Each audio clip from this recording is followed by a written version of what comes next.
Okay.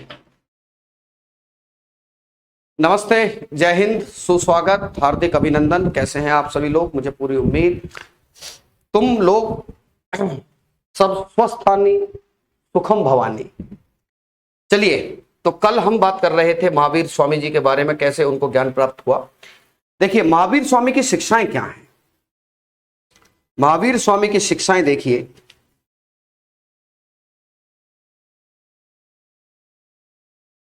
Mahavir Swami की शिक्षाएं, जो महावीर स्वामी हैं, महावीर स्वामी ने जो चतुरायाम शिक्षा थी, चतुरायाम शिक्षा मैंने कल बताई थी, मैं अच्छा हूं अर्जुन। महावीर स्वामी ने जो चतुरायाम शिक्षा है,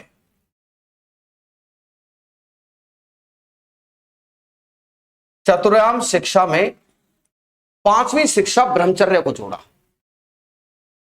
शिक्षा में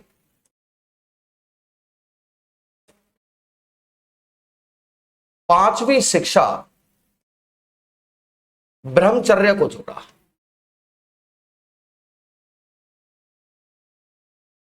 ब्रह्मचर्य को जोड़ा।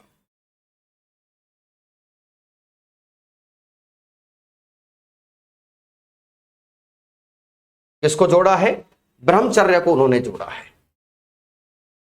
ठीक है दोस्तों, देखिए अब जरा जैन धर्म की बातें देखिए कि जैन धर्म क्या कहता है, जैन धर्म क्या मानता है, जैन धर्म की शिक्षाएं क्या हैं। ठीक है, जैन धर्म देखिए, जैन धर्म की शिक्षाएं देखो। सॉरी, जैन धर्म की शिक्षाएं,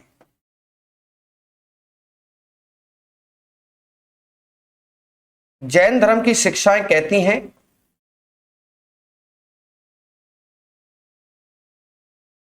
इन्होंने भी कर्म को ही बीच में रखा है कि इंसान के जो कर्म है ना, वो ही इंसान के साथ गड़बड़ कराते हैं। इंसान के कर्म ही इंसान के साथ क्या कराते हैं? गड़बड़ कराते हैं। देखो, इनका मानना यह है कि कर्म ही व्यक्ति को जरा मरण के चक्र में फंसा देता है।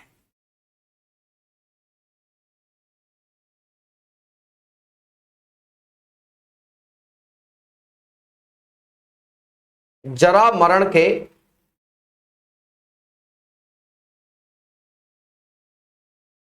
चक्र में फंसा देता है।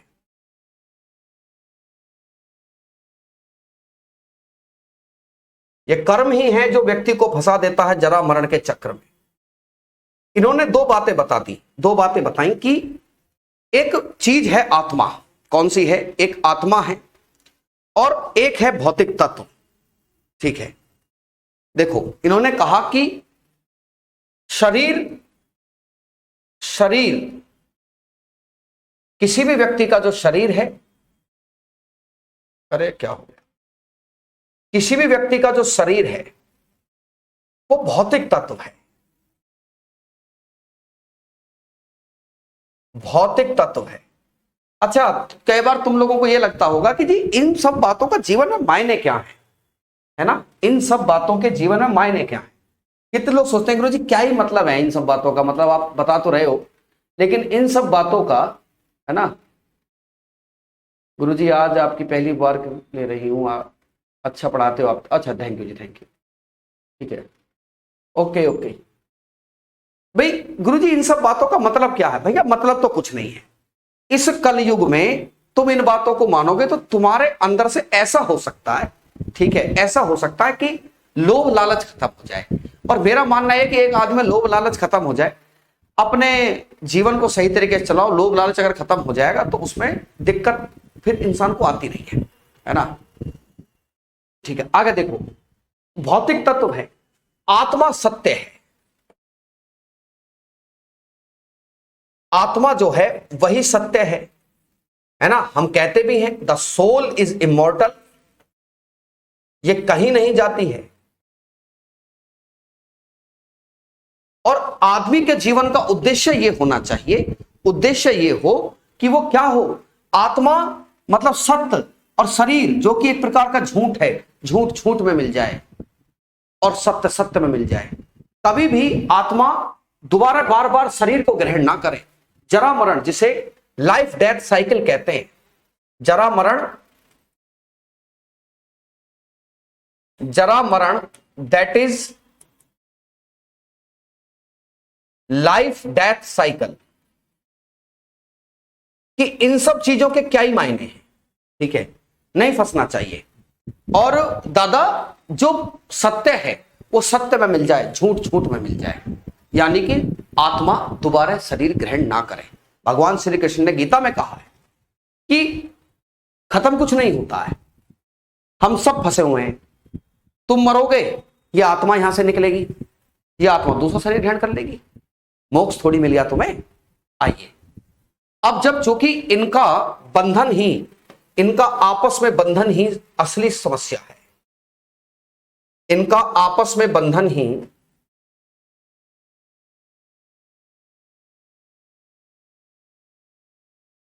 इनका आपस में जो बंधन है, जो बॉन्ड है, वह ही असली समस्या है,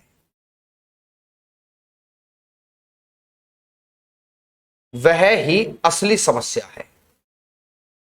अब मेरे एक भैया का मुझसे सवाल, गुरुजी जब इतना पढ़ लिया है तो एक बात और बता दीजिए, जब इतना पढ़ लिया है, एक गुड़िया लिख रही है, गुरुजी आपकी लिखाई समझ में नहीं आती, मरे प्रभु करे कोई है, चुल्लू भर पानी लाओ मुझे यार, ठीक है ऐसा मत बोलो भैया। अभी तक तो लोग यही कहते थे सर आपकी राइटिंग अच्छी है। इसका कारण क्या है, इसका कारण क्या है? ये जो बंधन ही असली समस्या है, इसका कारण कर्म और उसके फल हैं।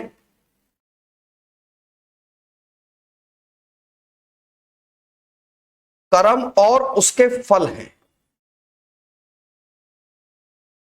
आइए उन सवालों पर चलें जो इसी कॉन्सेप्ट के रिगार्डिंग एसएससी ने पूछे थे, इसी कॉन्सेप्ट के रिगार्डिंग एसएससी ने पूछे हैं, ठीक है। क्या कॉन्सेप्ट है? आइए कुछ शब्दावली देखिए, इसी टर्म से रिगार्डिंग, इसी कॉन्सेप्ट से रिगार्डिंग कुछ शब्दावली, कुछ शब्दावली है।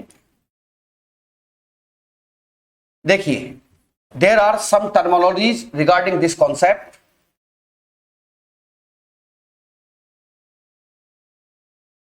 सम टर्मिनोलॉजी, अच्छा याद रखना कि महावीर स्वामी की मृत्यु पावापुरी में हुई थी, इसको कहीं लिख लीजिए। महावीर स्वामी की मृत्यु जो है वो पावापुरी में हुई है, please note it down, note it down please. कर्म जैसी कोई चीज होती है, बिल्कुल होती है।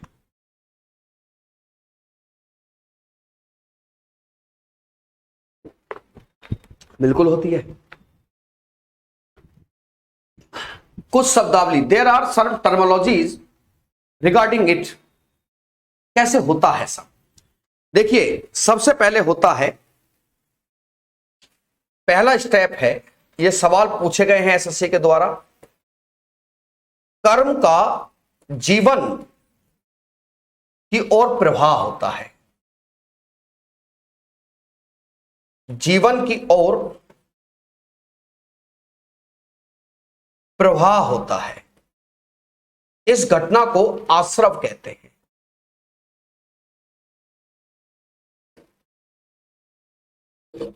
इस घटना को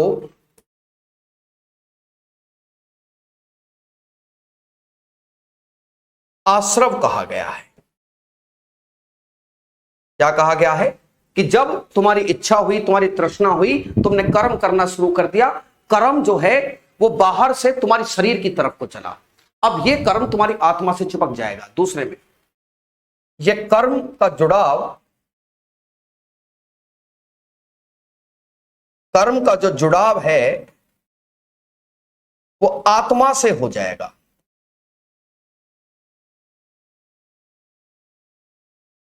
आत्मा से हो गया। इसे बंधन कहा गया। ये बंधन तो प्यार का बंधन है, जन्मों का संगम है। ये क्या है? ये बंधन है। क्या है जी? कर्म का जो जुड़ाव है, अब वो हो गया बंधन। क्या हो गया? बंधन। फोकस। अब जब इस आत्मा से इसका जुड़ाव हो गया,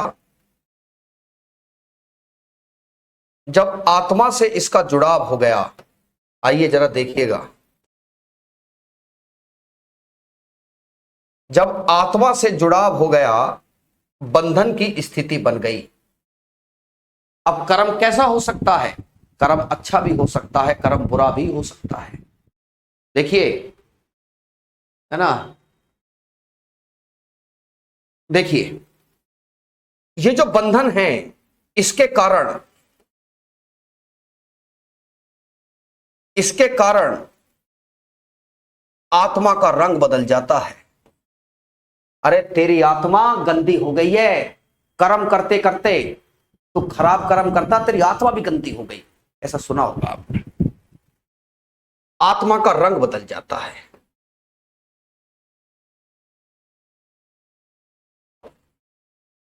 आत्मा का रंग बदल जाता है।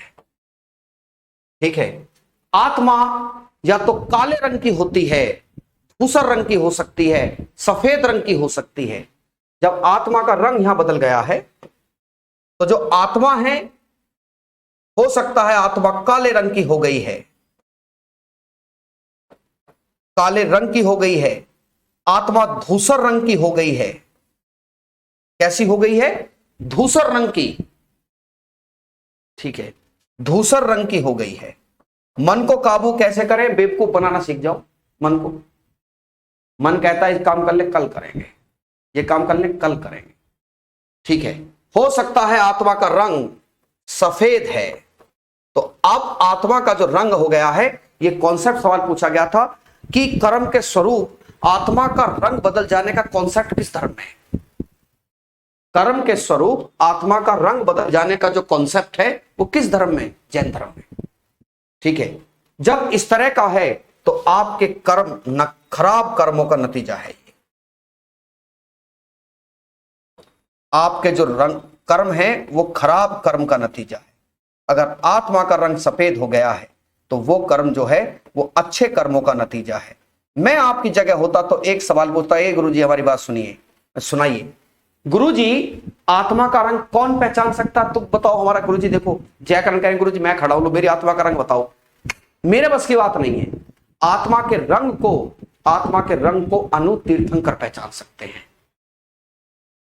नोट रखिएगा, आत्मा का जो रंग है, आत्मा का रंग तीर्थंकर पहचान सकते हैं। तीर्थंकर ही पहचान सकते हैं।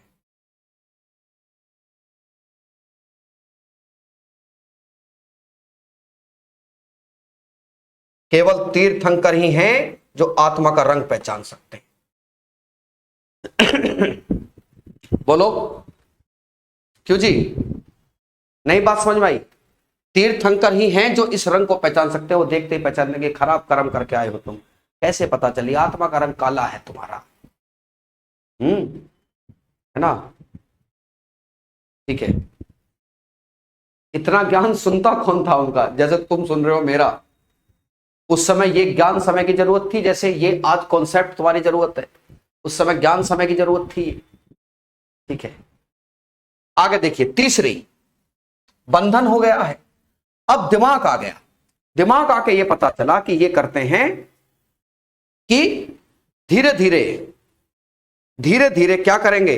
अब सबसे पहला काम है, ये जो कर्म है जो आत्मा की तरफ को जा रहा है, इसे रोको। क्या रोको? इसको अब रोक दीजिए।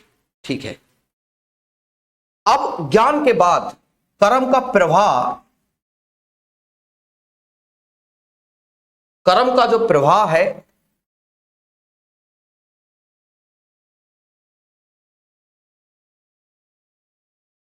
आत्मा की तरफ रोका गया जाएगा।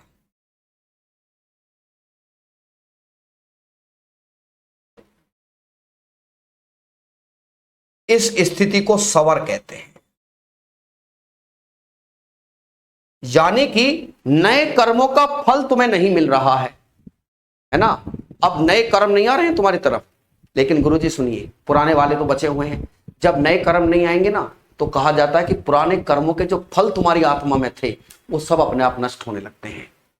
पुराने कर्मों का अपशिष्ट नष्ट होने लगता है। पुराने जो कर्म हैं वो नष्ट होने लगते हैं और आप शुद्ध हो जाते हैं। इसे निर्जरा कहा गया। क्या कहा गया है? निर्जरा। ठीक है, निर्जरा कहा गया है। ये सभी टर्म पूछी गई हैं पेपर में, इस चीज को याद रखिएगा। आगे देखिए,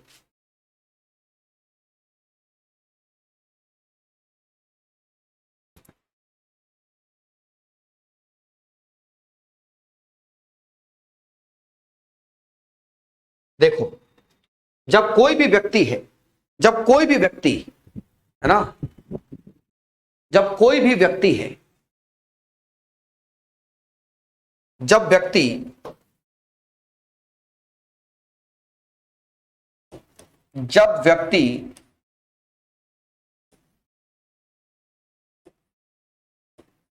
जीवन मरण से मुक्त हो जाता है, जीवन मरण के चक्र से मुक्त हो गया है, जीवन मरण के चक्र से मुक्त हो गया है,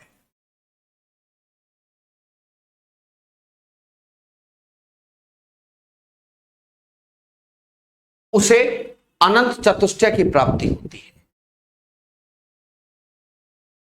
When you are free from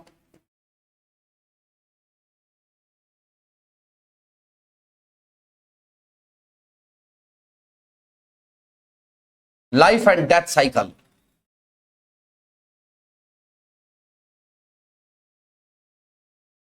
आपने अच्छे काम किए, जीवन मरण के चरण से मुक्त हो गए, आपको अनंत चतुष्टय की प्राप्ति होगी।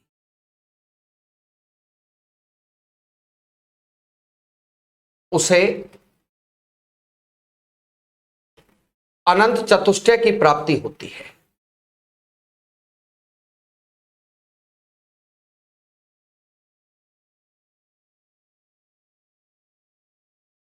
क्या होती है? अनंत चतुष्टय। ठीक है, क्या है जी? आपको अनंत चतुष्टय की प्राप्ति होगी।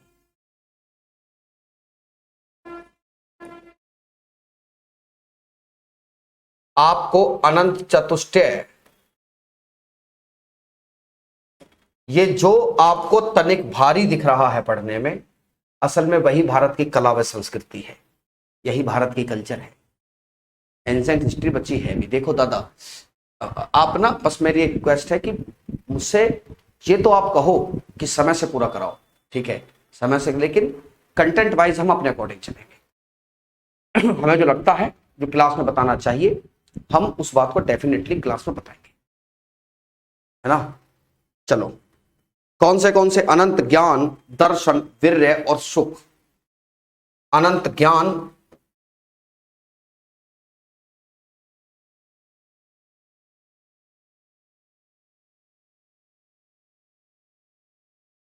अनंत दर्शन,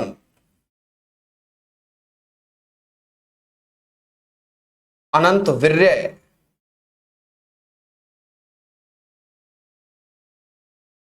और अनंत सुख की प्राप्ति होगी।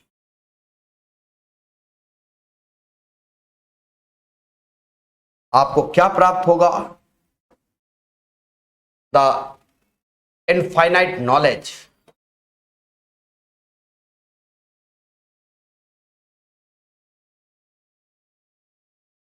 इनफाइनाइट नॉलेज आपको प्राप्त होगी। दर्शन समझते हैं? आपके पास हर चीज का लॉजिक होगा, है ना, आपके पास हर चीज का लॉजिक होगा, ठीक है, हर चीज का दर्शन। आपसे कोई कुछ भी बात करे, आपसे कोई कहे कि हमें खाना खाना चाहिए, हाँ, लॉजिक है हमारे पास, खाना खाना चाहिए। दर्शन एक प्रकार का लॉजिक बिहाइंड द थिंग्स, और जिस आदमी के पास लॉजिकल है ना, वही आदमी लॉजिक है, वही आदमी लॉजिकल है। लॉजिकल आदमी ही बुद्धिमान व्यक्ति है। कहते हैं ना, बड़े ऊट पटांग की बातें करता है और पटांग पैरों वाली, वो अनलॉजिकल बातें करता है, जिनका लॉजिक नहीं है। आपके पास इनडेफिनेट जो नॉलेज हो गया, एक इसे आप फिलॉसफी कहें,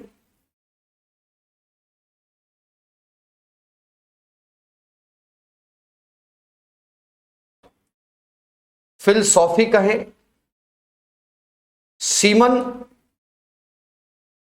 और प्लेजर, ये सब आपको प्राप्त होने जा रहा है। एक बार मुक्त होकर देखिए इन सब चीजों से। दीज आर द बेसिक, ठीक है, दीज आर द बेसिक्स। अगर आपको उन सब चीजों से आप मुक्ति पा गए हैं तो ये सब चीज आपको मिलेगी मिलेगी। आइए साहब नेक्स्ट पॉइंट देखिए। एक पॉइंट और लिख लीजिए। अच्छा, एक मेरा पॉइंट जो है मैं मिस कर गया हूं। आपको मैंने गण पढ़ाए थे, मेरे याद नहीं रहा है लिखना, तो मैं उसको यहां लिख दे रहा हूं ताकि दिक्कत ना हो।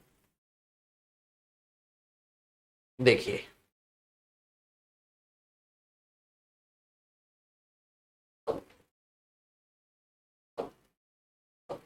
देखिए आपको मैंने गण पढ़ाए थे, 4 गण थे पार्श्वनाथ जी के समय।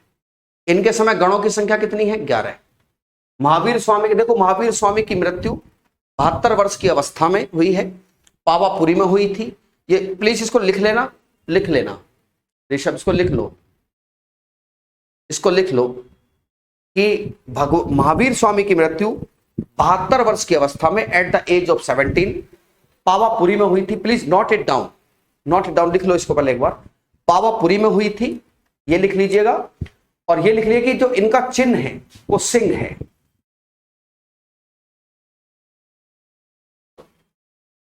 महावीर स्वामी के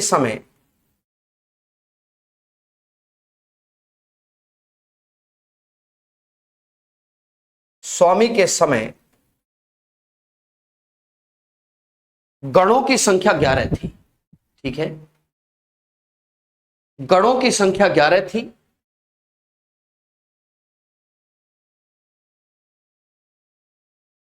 गणों की संख्या 11 थी।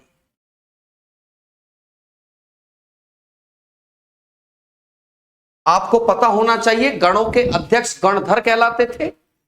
गणों के अध्यक्ष क्या कहलाते थे? गणों के जो अध्यक्ष हैं वो गणधर कहलाते थे। सभी गणधर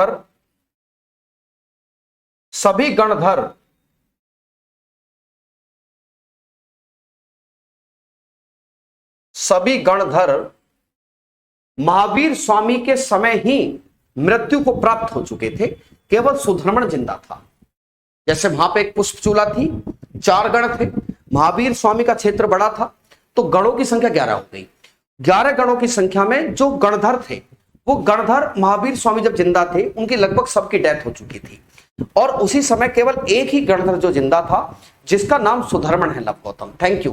क्या था जी? सुधर्मण जिंदा था। सभी गणधर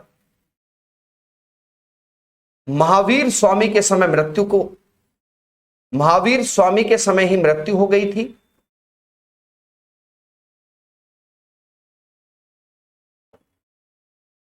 महावीर स्वामी के समय ही क्या हो गई थी मेरे प्यारे साथियों? मृत्यु हो गई थी।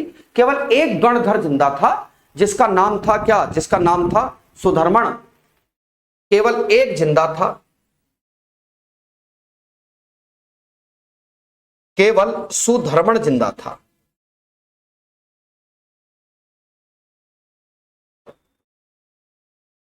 सुधर्मण जिंदा है ना? तो जब आप इस तरीके से मुक्त हो जाएंगे डेथ लाइफ की साइकिल से, आपका कोई मतलब नहीं रह जाएगा, तो आप अनंत चतुष्टय को जो है समझ जाएंगे। ठीक है गुरुजी, प्लीज। भूमि रमन कह रहे हैं तीसरा दर्शन अनंत वीर्य। वीर्य समझते हैं? देखिए, इसमें आप समझो, मानव की बॉडी में एक बायोलॉजिकल चीज होती है पुरुष में, जिसे वीर्य कहते हैं, जो संतान उत्पत्ति के लिए जिम्मेदार होता है।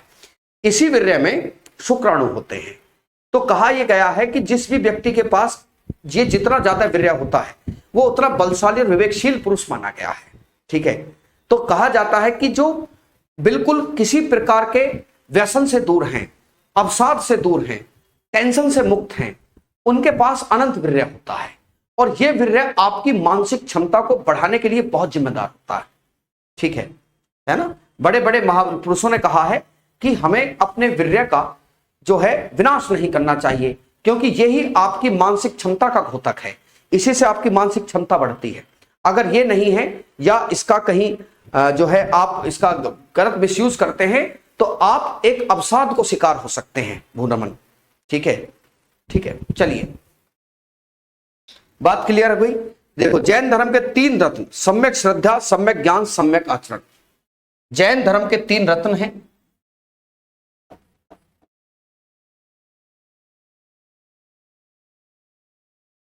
जैन धर्म के 3 रत्न हैं।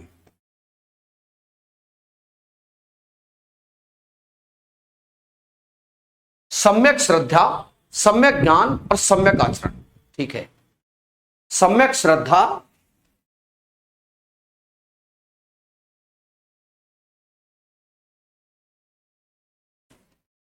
सम्यक ज्ञान,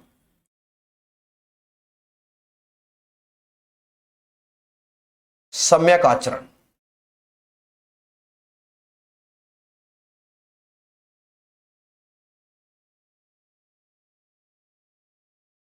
सम्यक का तो आप अर्थ समझते ही हैं, विच इज इल्यूजन लेस, जिसमें बिल्कुल जो सत्य है। ठीक है, द सम्यक श्रद्धा, द सम्यक ऑफ फेथ।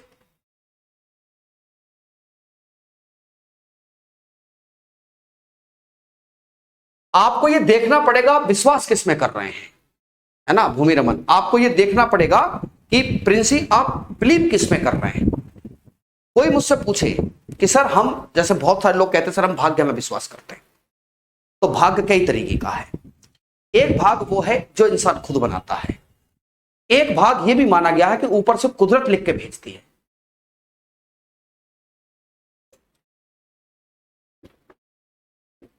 जी, एक ये भी माना गया है कि कुदरत ऊपर से लिख के भेजती है।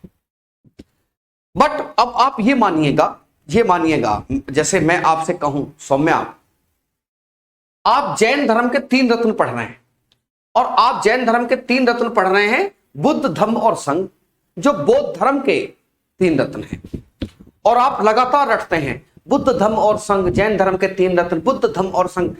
आप उसको रटे चले जा रहे हैं, आप उसको समझे चले जा रहे हैं, और जब पेपर में आ रहा है तो गलत हो जा रहा है। फिर आप कहते हैं अरे सर हमने तो बहुत समझा था, हमने तो बहुत याद किया था। दैट्स द पॉइंट, यही तो गड़बड़ हुई। What is luck? Luck is labour under correct knowledge. आपको ज्ञान सही होना चाहिए, आपका विश्वास सही होना चाहिए, आप उस पर मेहनत करेंगे तो आपका लक बनेगा। आप उल्टी पुल्टी चीज में मेहनत करे जा रहे हो, अब मेहनत आपकी बराबर चल रही है, फिर आप कह रहे हो सर मेहनत तो बहुत की थी, कामयाबी नहीं मिल रही। अरे तो वो करेक्ट नहीं थी ना, है ना, करेक्ट नहीं थी वो मेहनत। आप जिस चीज पे कर रहे थे वो चीज ही गलत थी। The labour under correct knowledge, LUCK, that is luck. तो आपका फेथ सही होना चाहिए, आपकी नॉलेज सही होनी चाहिए।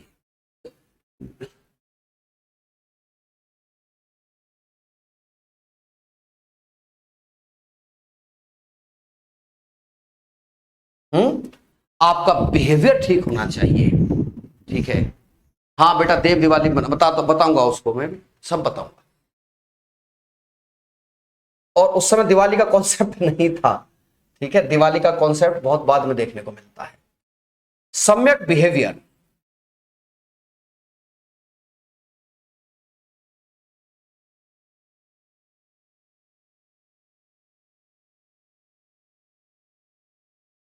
बात जानते हैं, इतनी बात क्लियर हो गई। आगे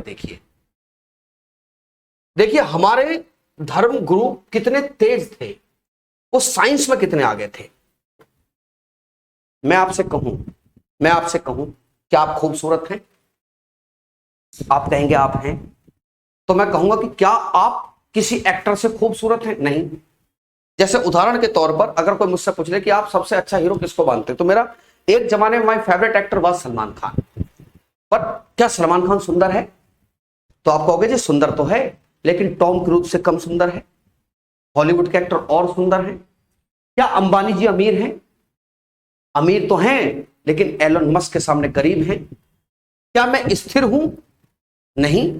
मैं हो सकता मैं स्थिर दिख रहा हूं, लेकिन जब पृथ्वी घूम रही है तो मैं स्थिर कैसे हूं? क्या मैं अमीर हूं? हो सकता है अमीर हूं, लेकिन मैं अपने पड़ोसी के मुकाबले तो गरीब ही हूं।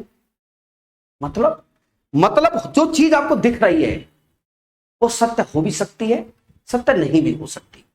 हो सकती है सत्य है, पर आपको असत्य दिख रही है। हो सकता असत्य है, लेकिन आपको सत्य दिख रही है।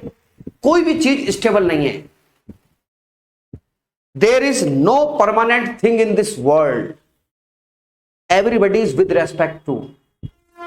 आपकी खूबसूरती, अमीरी, गरीबी, चलना फिरना, विराम अवस्था, विराम, rest, motion, everything is comparatively. इस सिद्धांत को जैन धर्म में दिया गया है। जैन धर्म एक सिद्धांत देता है, सप्तभंगीय सिद्धांत। सप्तभंगीय सिद्धांत का संबंध भी जैन धर्म से ही है। जिसे हम स्यादवाद भी कहते हैं।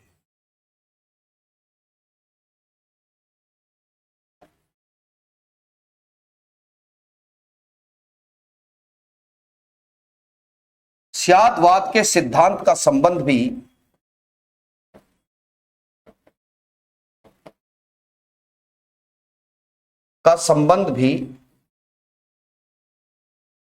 जैन धर्म से है।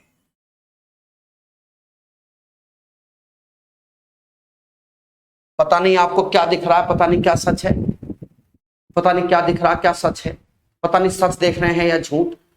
लग तो झूठ रहा पर हो सकता। देखो एक चीज मैं बता दूं, मैं ऑफिस जा रहा था, तो ऑफिस जाते हुए मैंने एक बोर्ड देखा, तो उस पर चीज लिखी हुई थी, वो मेरे दिमाग में सेट हो गई, क्योंकि मैं भी ऐसा ही मानता हूं।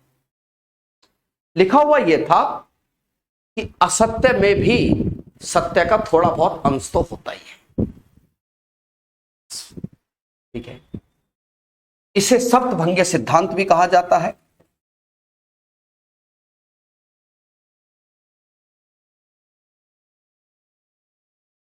इसे सप्तभंगीय सिद्धांत भी कहते हैं।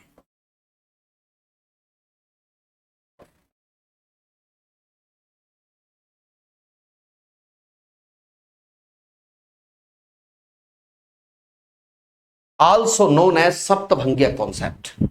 सिंबल सिंह है बेटा, Vivek Rawani. Also known as सप्तभंगीय कॉन्सेप्ट।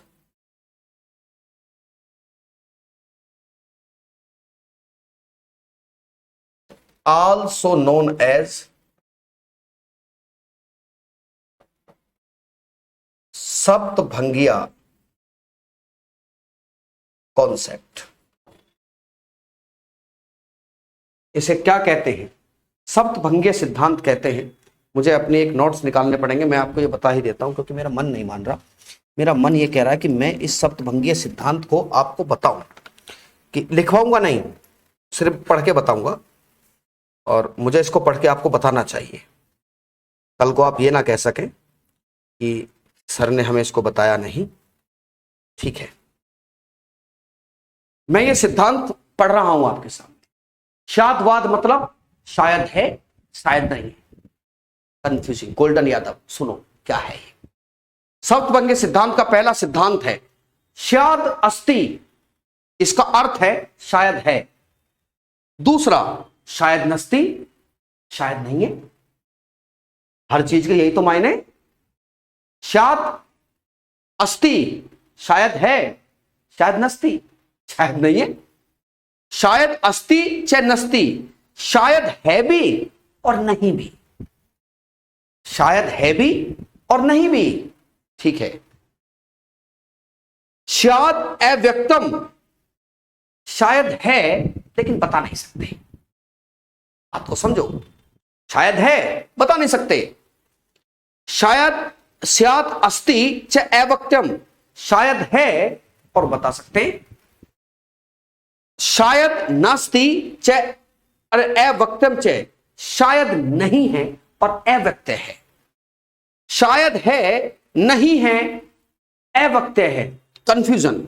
7 बातें, किसी भी चीज के प्रति क्या बातें हो सकती है, दोबारा सुन लो। शायद है, शायद नहीं है, शायद है भी और नहीं भी है, शायद अव्यक्त है। अव्यक्त समझते हैं कि बताई जा सके, शायद है तथा अव्यक्त है, शायद नहीं है और अव्यक्त है, शायद है नहीं है अव्यक्त है, ठीक है। और याद रखिएगा इसे अनेकांतवाद का सिद्धांत भी कहते हैं। नहीं बेटा इसको लिखने की जरूरत नहीं है आपको पूजा, इसे अनेकांतवाद का सिद्धांत भी कहते हैं, इसे सप्तभंगीय सिद्धांत भी कहते हैं, अनेकांतवाद का सिद्धांत भी कहते हैं।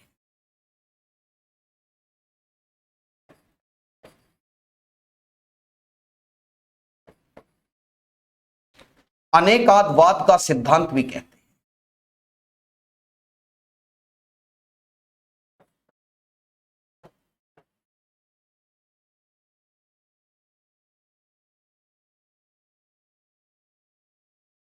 है ना? तो वेद प्रकाश जी स्वागत है आपका, ठीक है। और इसी को क्या कहा जाता है, इसी को वास्तविकता की बहुलता का सिद्धांत भी कहते हैं। मतलब एक चीज की बहुत सारी वास्तविकताएं हो सकती हैं। ये तो मानते हो गए, ये तो मानते हो नहीं मानते कि हाँ सर ऐसा तो है कि एक चीज की बहुत सारी वास्तविकताएं हो सकती हैं। वास्तविकता के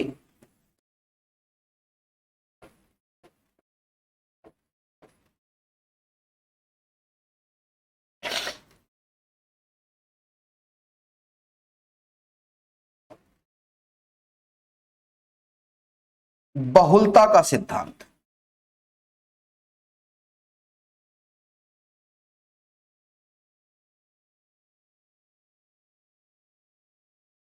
वास्तविकता के बहुलता का सिद्धांत भी इसे कहते हैं।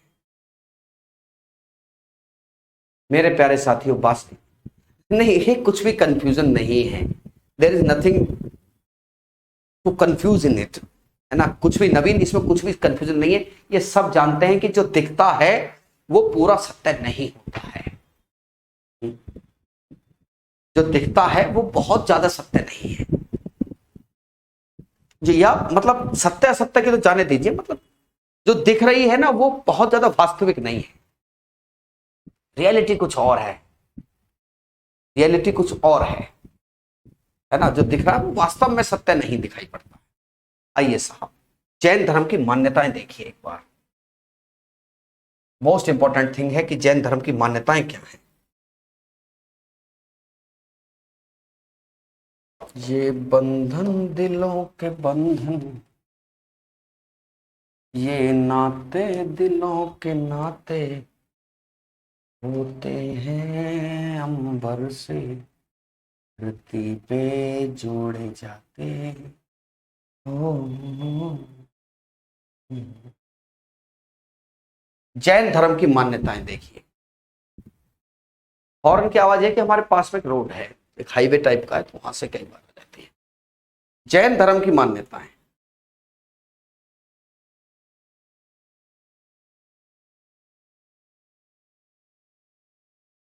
जैन धर्म की मान्यताएं,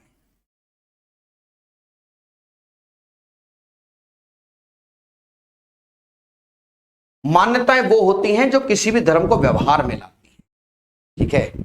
जो किसी भी धर्म को किस में लाती हैं, व्यवहार में लेके आती हैं। नहीं सिंगा तो मैं नहीं हो सकता, तो ये तो तुम, क्योंकि सर हमें दूसरों को देखने से जलन क्यों होती है, क्या करें, कुछ मत करो, उसका कुछ मत कर देना बस। तुम कुछ मत करो पर तुम उसका भी कुछ मत कर देना जिसको देख के जलन हो रही है, ठीक है। पहले ये देखो कि जलन का लेवल है कि नहीं है। अब कोई आदमी मान लो कि बिल्डिंग कंस्ट्रक्शन का काम करता है, वो पैसे वाला हो गया है, तुम इनकम टैक्स में नौकरी कर रहे हो, तुम जल रहे हो उससे, तो भाई जलना तब बनता ना कि तब तुम भी उसी काम को करते, है ना। अब कोई इनकम टैक्स का इंस्पेक्टर बहुत तेजी से आगे बढ़ गया तो उससे जलो, वो आपके लेवल से है जलने का। अब गुरु जी मुझे बहुत जलन हो रही है, अंबानी जी बहुत पैसा कमा रहे, वो अलग है मामला। तो जलो, लेकिन कुछ करो मत करो, पर जिससे जल रहे हो उसका कुछ मत कर देना कभी। ठीक है, कहती है जो तुम जलते थे। ठीक है, ठीक है, चलो। सबसे होते हैं बेटा जलने वाले। ये तो देखिए, जैन धर्म वेदों को स्वीकार करता है। जैन धर्म क्या कहता है? वेदों को स्वीकार करता है।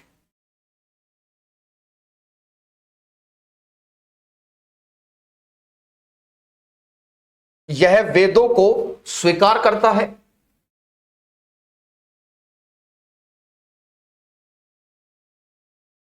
वेदों को स्वीकार करता है। यह कहता है कि वेद होते हैं, पर तीर्थंकरों के बाद होते हैं। ठीक है, क्या होते हैं? तीर्थंकरों के बाद होते हैं। लेकिन तीर्थंकरों के बाद,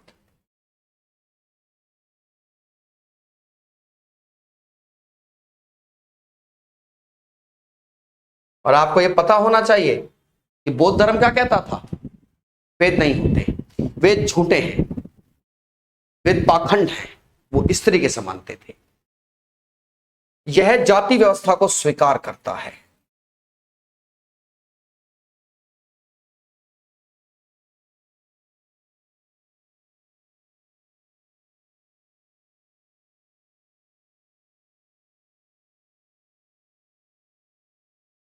जाति व्यवस्था को क्या करता है? स्वीकार करता है।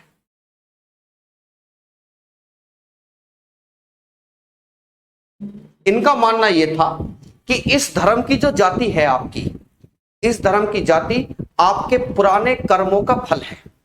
मतलब मानते थे जाति व्यवस्था को। ठीक है, इसमें वर्ण व्यवस्था को क्या करी गई है? निंदा की नहीं की गई है। चलो आगे देखो। पुनर्जन्म और कर्मवाद में विश्वास करता है।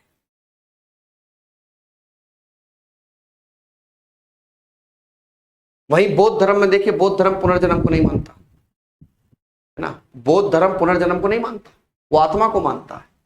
ये पुनर्जन्म और कर्मवाद,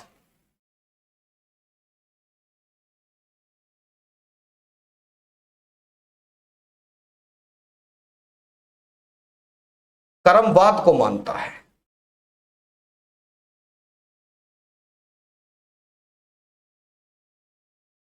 ठीक है, ओके, आगे देखिए। इसमें अहिंसा पर बहुत बल दिया गया है।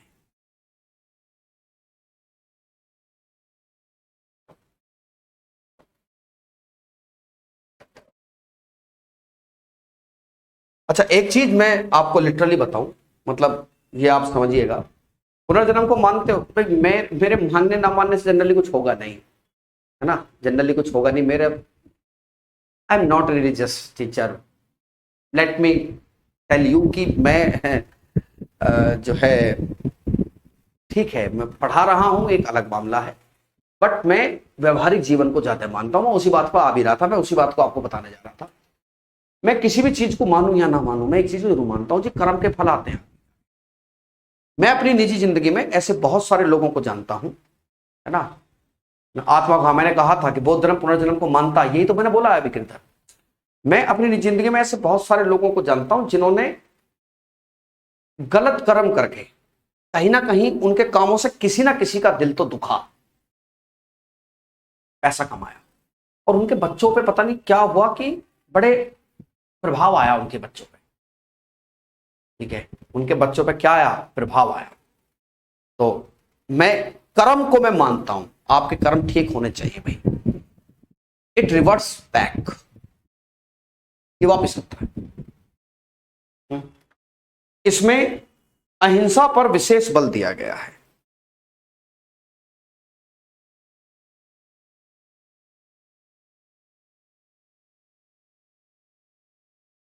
इसमें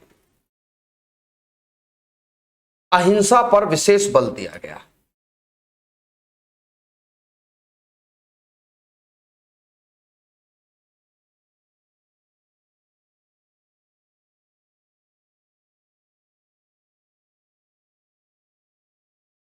अहिंसा पर विशेष बल दिया गया।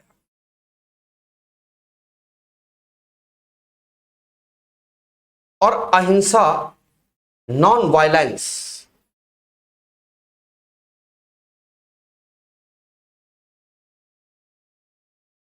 अहिंसा पर जो है बहुत विशेष बल इसमें दिया गया। और अहिंसा पर इसमें इतना बल दे दिया गया कि इसमें खेती कार्य करने, है ना, है ना, बाड़े पूत पिता ने की नेकी, सही बात है, ठीक है। वही तो रवि रवि वही तो एक मसला निकलता, वही तो बता रहा हूं कि मैंने पर्सनली चीजों को देखा है। देखो दादा बेटा, गुड थिंग्स टेक्स टाइम्स, अच्छी चीजें समय लेती हैं होने में, इसको याद रखना, ये लाइफ का कॉन्सेप्ट है, कभी विचलित नहीं होना है। नेक नियत मंजिल आसान, नेक नियत मंजिल आसान है आदमी की। कई बार हम भी जैसे कई बार ना कुछ बात, जैसे हम जैसे हम घर पे कह देते हैं किसी बात को कि यार वो इतना आगे बढ़ गया, कहते हैं कि नेक नियत मंजिल आसान। चलिए, इसमें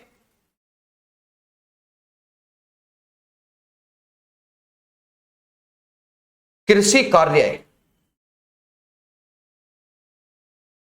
और युद्ध की मनाही की गई है।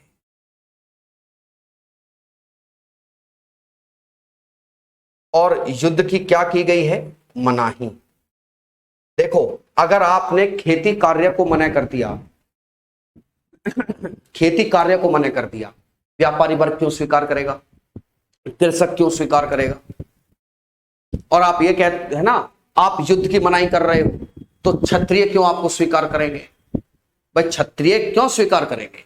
तो याद रखिएगा, इससे व्यापारी और क्षत्रिय वर्ग को स्वीकार करने में कठिनाई हुई। इस कारण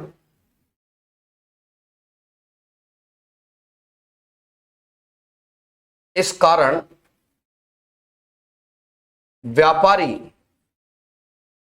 और योद्धा वर्ग के लिए यह सुटेबल नहीं था।